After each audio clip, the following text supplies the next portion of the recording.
位手左看一个，看右看看左脚，1、2、3、4、5、6。经过。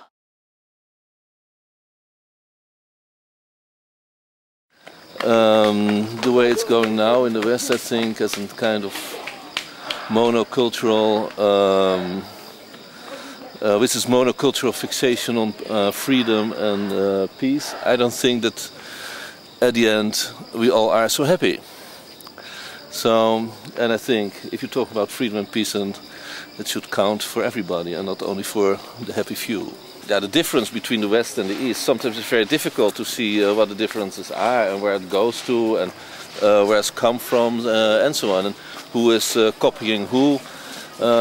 It's of course not always so clear. Of course we from the West are thinking that the Chinese and the Asian people are copying us, but I don't think that's really the situation. Sometimes I put it this way, it's not a question of when they are looking like us, but when we are looking like them. When will that be? Sometimes I think it's already the situation. That's the whole, the whole concept of the West, I think.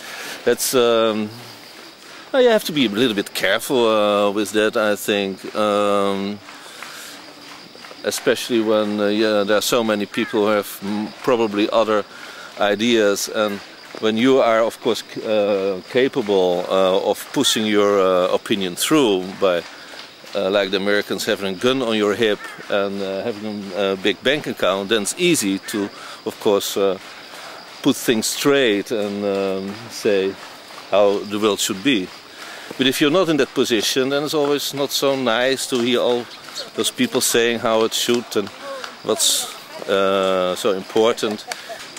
We're always putting things so straightforward and to generalize things too much, that you maybe see one little situation and you think that's for the whole community or a whole population or a whole cultural identity or whatever. That is something very difficult for people to understand. And I don't think it's really necessary. Of course it is very good to articulate yourself, and I know that the media need this kind of more clear statements about things, because it's really what people want to hear, but it's not always so close to reality. It's not always so, how do you call it? Doesn't show not always so much respect for the other. Do you think we are too rude in Holland? Or in the West? We are too. Is it more gentle here, or is it more rude? I don't know if it's really rude. It is more. There's not much place for a way of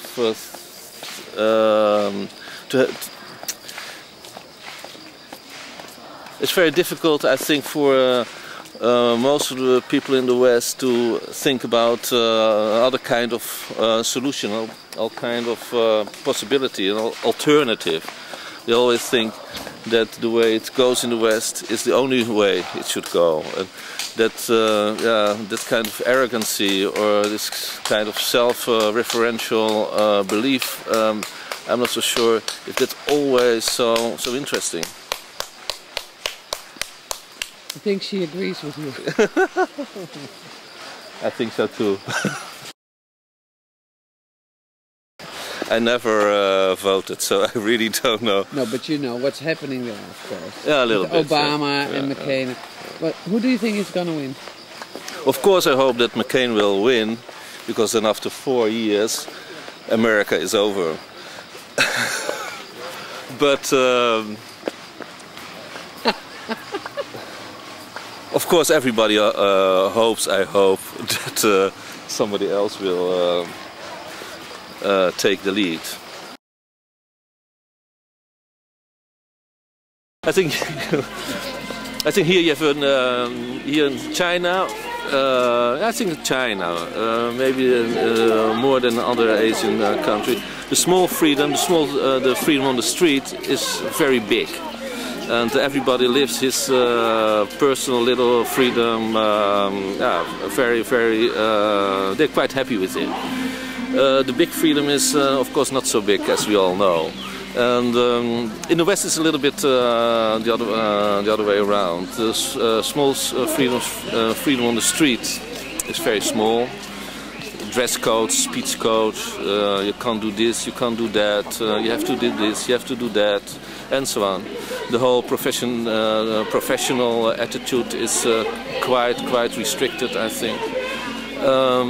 But the big freedom in Holland, so the freedom of the state, of the freedom of speech, or so this kind of freedom, yeah, it's quite big. But yeah, at the end, I don't know if it really matters so much. It's a freedom of yeah, everybody can say "fuck you," but is it something we could really live with for the next years? I'm not so sure about that.